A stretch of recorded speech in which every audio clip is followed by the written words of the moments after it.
बड़ी ईद की बड़ी खुशियां। मुल्क भर में ईद के दूसरे दिन भी सुन्नत इब्राहिमी की पैरवी जारी। कुर्बानी के बाद गोश्त बांटने का मिशन। पहले रोज जो बने थे मेजबान, आज होंगे मेहमान। दावतें, बैठकें, हंसी मजाक और पुरलुत्फ ख्वाबों का चलेगा दौर। खातीन ने मिशन किचन संभाल लिया। यार दोस्तों ने रात में तिक्का पार्टी का प्लान बना लिया।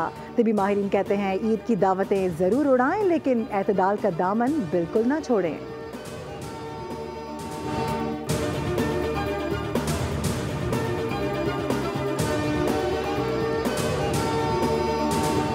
वज़ीर आज़म शहबाज शरीफ के ईद उल अज़हा के दिन आलमी रहनुमाओं से राबते। ईद की मुबारकबाद दी। वज़ीर आज़म का ईरानी सदर और अमीर क़तर शेख तमीम बिन हमसानी को टेलीफोन।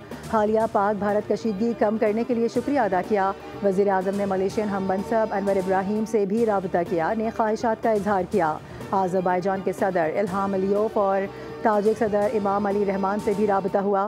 ताउन बढ़ाने के मुश्तरका आज़म का अदा किया गया। वज़ीर आज़म ने मिस्र के सदर अब्दुल फताह सीसी को टेलीफोन किया और हालिया पाक भारत बहरान में मिस्र के तामीरी किरदार को सराहा।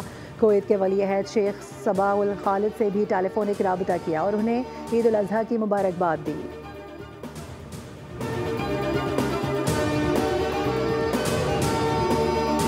फील्ड मार्शल सैयद आसिम मुनीर का LOC का दौरा। अगले मोर्चों पर तैनात जवानों के साथ नमाज ईद अदा की। कहा कि पाक फौज ने शहरियों के कत्ल का दलेरी से बदला लिया।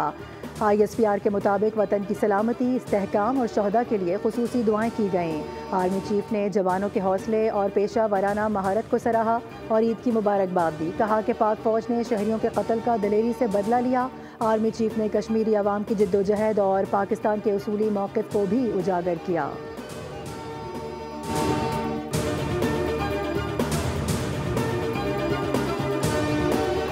भारत की जानिब से पाकिस्तान के पानी की फराहमी बंद करना एटमी आबी जंग की बुनियाद है। मोदी आलमी बरादरी से भी झूठ बोल रहा है। भारत पानी को बतौर हथियार इस्तेमाल कर रहा है। कोई भी मुल्क एक तरफा तौर पर सिंतास मुआहदा मुअत्तल नहीं कर सकता।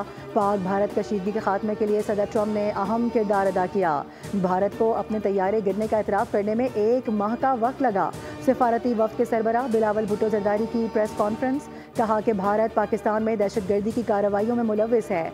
भारतीय हाजिर service naval officer Kulbhushan Yadav को बलूचिस्तान से गिरफ्तार किया गया। दहशतगर्दी का किसी मजहब या मुल्क से कोई ताल्लुक नहीं।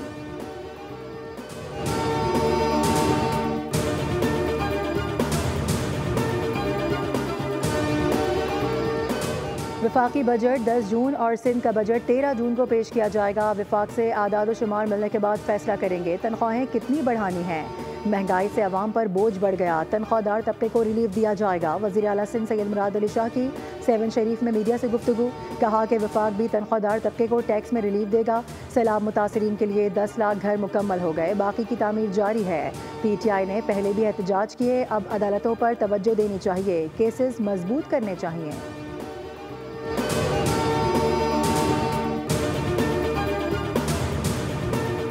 और जुड़वा शहरों में तेज़ हवाओं के साथ बारिश। ईद पर मौसम हसीन हो गया। महकमा मौसमियात के मुताबिक खैबर पख्तूनख्वा के बेशतर अजला में मौसम गर्म और मैदानी इलाकों में शदीद गर्म रहने की तवक्को। 12 जून तक बालाई इलाकों में दर्जा हरारत मामूल से 7 डिग्री तक ज़्यादा रहेगा। स्वात, चित्राल, कोहिस्तान, मोहम्मद और कुरम में बारिशों का इम्कान।